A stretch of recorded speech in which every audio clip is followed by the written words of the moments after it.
everybody. I hope that you are doing well. I hope that these daily video devotionals have been an encouragement to you. If you've been encouraged by them, feel free to share these with other people.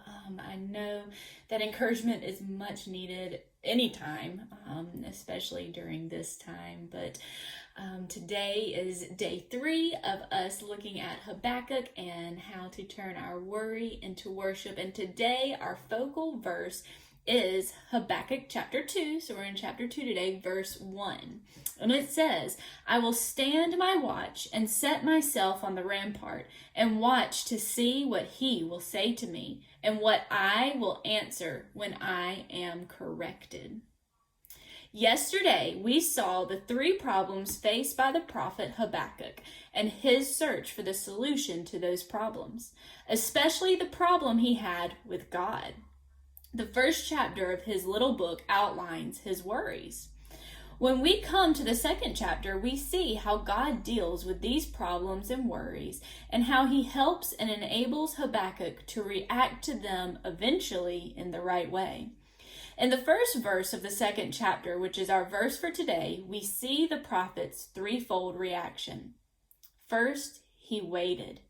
He went up unto the tower and stood upon his watch. He detached himself as best as he could from the problems. He watched. His focus was now on God alone. He was watching what he will say to me. His eyes were now open to God and not just his problems. He listened. He expected an answer to see what he will say to me, and he knew that this would include reproof or rebuke. And then God spoke to him gently but firmly. And the rest of the chapter contains what God said to him. In verses 2 and 3, God encouraged him to write down what he was going to say and what the results would be, so that others like ourselves will benefit from it. In verses 4 and 5, God spoke about the sinfulness of the Babylonians and specifically about their king. And he contrasted their sinfulness with the justification of those who live by faith. In verses 6 through 19, God pronounced a series of 5 woes against the Babylonians. He wanted Habakkuk to know that they would be judged and that while he would use them to chastise the Israelites, they would not escape from punishment for their sin. He wanted Habakkuk to know that he is holy and he is just, and that no sinner would escape his judgment, even though it may seem that they did. These people had sinned grievously, and they would sin, but they could not escape the judgment of a holy and righteous God. In verse 20, God reminded Habakkuk lastly that he is sovereign. The Lord is in his holy temple, and he commanded him and all the earth to be quiet and reverent before him. Habakkuk had gone up into his watchtower and had devoted himself to watching and waiting.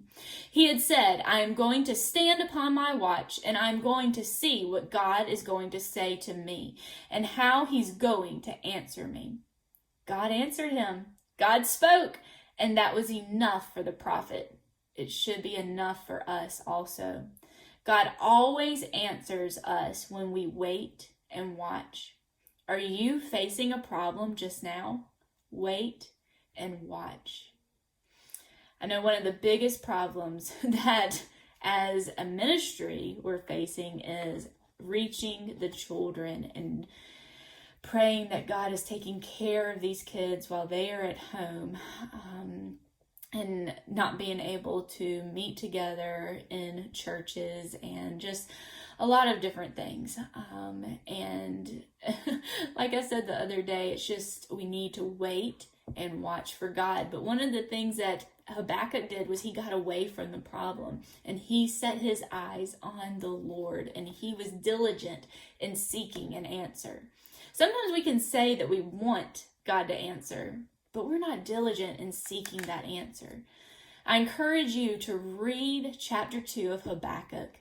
learn from what God wants us to learn. He told Habakkuk to write these things down so that we can learn from it. And diligently seek God while you wait and watch for his answers to your problems.